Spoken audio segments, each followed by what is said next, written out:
Next question is from Spencer Antifave. You guys have shared studies showing that you need way less volume to maintain muscle and strength than to build it. However, I still feel like when I cut volume any more than 1/2, I lose muscle and strength. What's up with this? Yeah, well, first of all, cutting your volume in half or up to, or even a quarter, that's pretty good cutting volume to not notice those effects. But here's what happens, and this used to fool me all the time, and it still can if I take days off. You don't feel as pumped. Yeah. So you feel smaller. Yeah. Also, strength. Strength is a skill. If you cut your volume down from a fourth to or a fifth down, or you bring it down way down, even if you keep the same amount of muscle, you're not going to be as strong, because strength is so much of a skill that if you don't practice certain lifts often enough, you're just not going to be as strong at them. So in his defense, I really didn't notice this as much until I had been lifting for well over a decade. Good point. So like I probably can totally relate to how he feels right now in the first 10 years of lifting, because it did feel that way. And That's a good point. And I'm sure you're right. Half of it was probably psychological, you know. Maybe some of it was a little truth that I wasn't able to do it. You know, maybe my training 5 to 7 days a week gave me the illusion that I had more muscle than I even really technically had, right? So there's probably a lot of factors that were in play in my first 10 years. It wasn't until I got beyond that first decade did I really start to notice this, that like, and I used to say this all the time. I mean, Katrina and I have talked about it in just the 13 years we've been together, is like, you know, isn't it so cool how we can kind of fall off and not be consistent, and yet our out of shape is better than what our in shape looked 10 years ago. And that's a testament to all that muscle that we've built over those years that we've been, it'll hang on.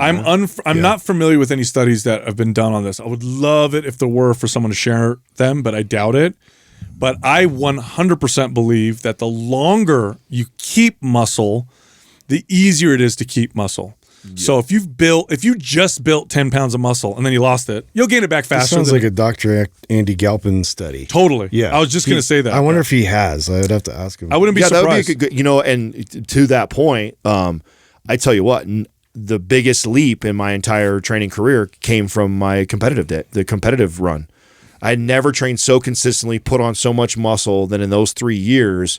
And after those 3 years, it was easy to keep. Oh my God. It's like, I haven't seen under 200. I used to struggle right before competing. It was hard to still keep over 200 pounds on my body. And it's like, I can't tell you how hard it would be to get under 200. Yeah. Being able to prove muscle memory, right? Yep. So, I mean, it's all factors in, but I'd be interested to see if that study exists. I mean, it's kind of obvious, right? I think it seems obvious. Yeah, you know? I mean, everything from a CNS to also the total amount of muscle that you've built, like the more time under the iron that you have placed and years of training and hanging and keeping muscle and being consistent with it, I think the easier it is going to be. If you're a relatively new lifter and you hear us say that, and it's like, bro, you've only been lifting for a couple of years. Like, in other words, like if you gain 10 pounds and it takes you a year to gain it and you lose it, you'll gain it back way faster the second time around.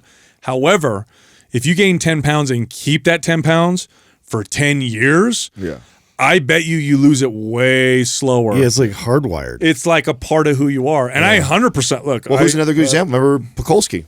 Oh yeah, he had to trying to lose. Perfect example. The guy had trained so hard, so consistently for so many decades, and I remember the first time we were talking to him off air, and he was just like, "Bro, he's like, I'm trying to lose 100 pounds." He's like, "I'm trying to be a yogi." Yeah, he's like, I'm eating once a day. Yeah. I'm like walking all the time. I'm barely lifting. Like, and that guy couldn't lose muscle if he tried. It's stuck on him. I remember when I met it was like an 82-year-old man. This is when I had my studio, and he was eating breakfast next door. He used to be next to a breakfast place, and he walked in because he saw the kettlebells and he lifted it up. He started messing around with them, and I said, "Hey, you like these?" You know, and I started talking to him. I thought he'd be a client maybe, and he had a Russian accent, and he goes, "I used to lift with these all the time," and I looked at him, and had these and he was like 80. I asked him his age, so that's why I know. He had these meaty ass forearms.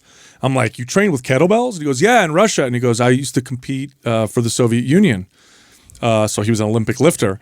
And I'm like, how often do you work out now? He's like, I never work out. I haven't worked out for decades. And he looked at this guy's forearms, and it was like, that's stuck. Yeah. It ain't going anywhere. Well, think about it. Our bodies are adaptation machines. And if you have trained for decades, it just sends a signal. Yeah. It thinks, even if you took 2-3 years off of no lifting, it still thinks it's going to get more of that because it's 10 years of lifting, only 3 years off. Totally. Yeah. It still is adapted for that 10 years because it's still the bulk of what you've done over the last 13 years. Yep. So you got to think the longer you have consistently trained, I think that has to apply. And if you're a relatively new lifter who just started lifting for a year or two and you put your first 5 or 10 pounds of muscle on, and then you hear us go, oh, you only have to train 1 day a week to maintain that, and you lose, it drops off. I agree with you. You get it back if you were to pick the volume back up, but I'm sure that factor plays. Well, what do bodybuilders call it? Muscle maturity.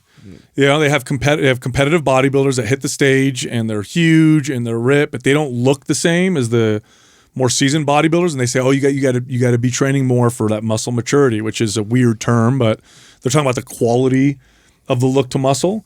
So yeah, and you know what's funny? This is quite unique to strength training. Other forms of exercise don't quite produce this kind of, you know, dare I say, permanent type of result. Like you lift weights, you build muscle and strength. And the beauty of it is if you do it decade after decade after decade, as you get older, it gets easier to keep. Like other forms of exercise don't quite have that quality, which makes strength training a very, very attractive form of exercise for long-term success, for longevity. Look, if you like our podcast, you got to go to mindpumpfree.com and check out our guides. We have guides that can help you with almost any health or fitness goal. You can also find all of us on social media. So Justin is on Instagram at mindpumpjustin. Adam is on Instagram at mindpumpadam, and you can find me on Twitter at mindpumpsal.